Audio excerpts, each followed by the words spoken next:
largest city in the North Bay is being literally drawn into battle over California's congressional maps.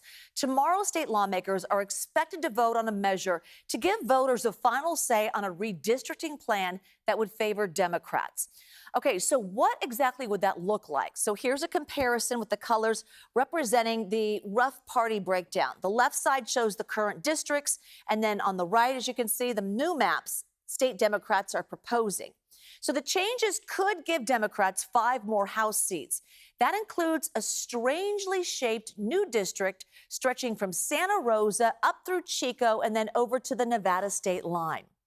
So we're going to hear from both sides of this debate. First, we sent John Ramos to check in with voters in heavily Democratic Santa Rosa who say they're conflicted about fighting gerrymandering with more gerrymandering. With a population of about 200,000, Santa Rosa wouldn't normally be considered a political powerhouse. But in this topsy-turvy world of redistricting, it has become the focal point in the Bay Area.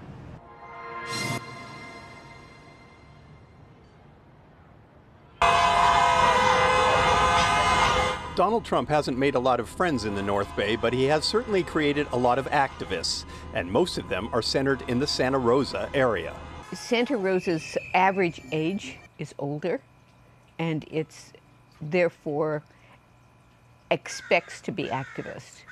Our demographic thinks that you protest, and so we do.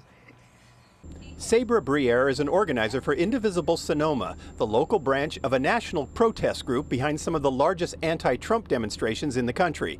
Whether it be immigration, or cuts to the VA medical system, or just a general dislike of President Trump, the gatherings in Santa Rosa are frequent, loud, and hostile. So this city seemed like a perfect place to those seeking to redraw the maps for the northern counties. It feels good, oddly enough.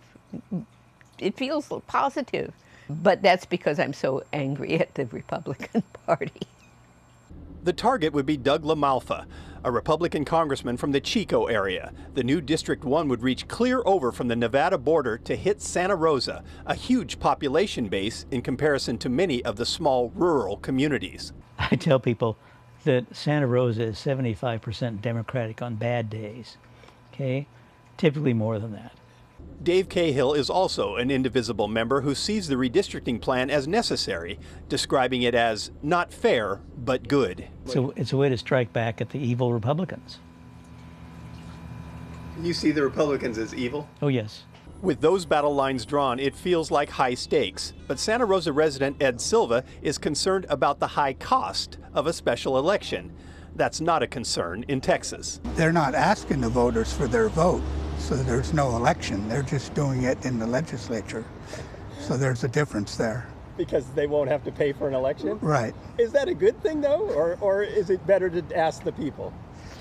Well, I think it's always better to get the people's opinion, yeah. But it's at an expense.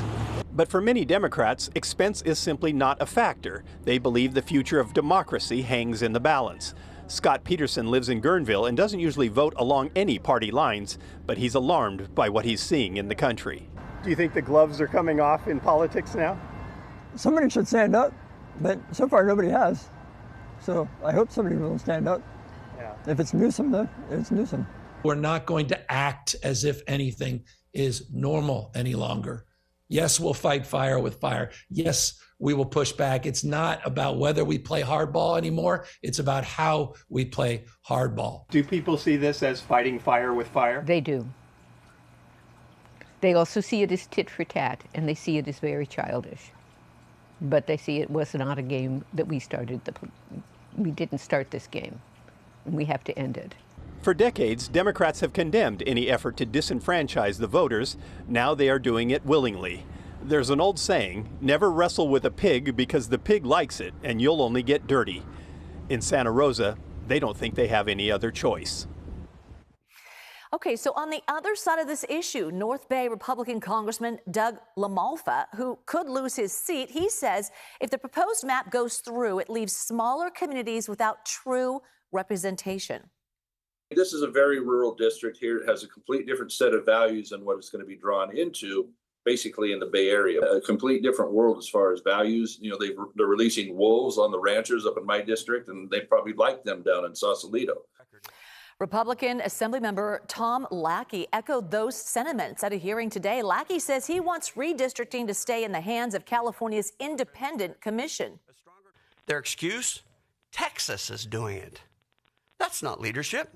It's abandoning our principles.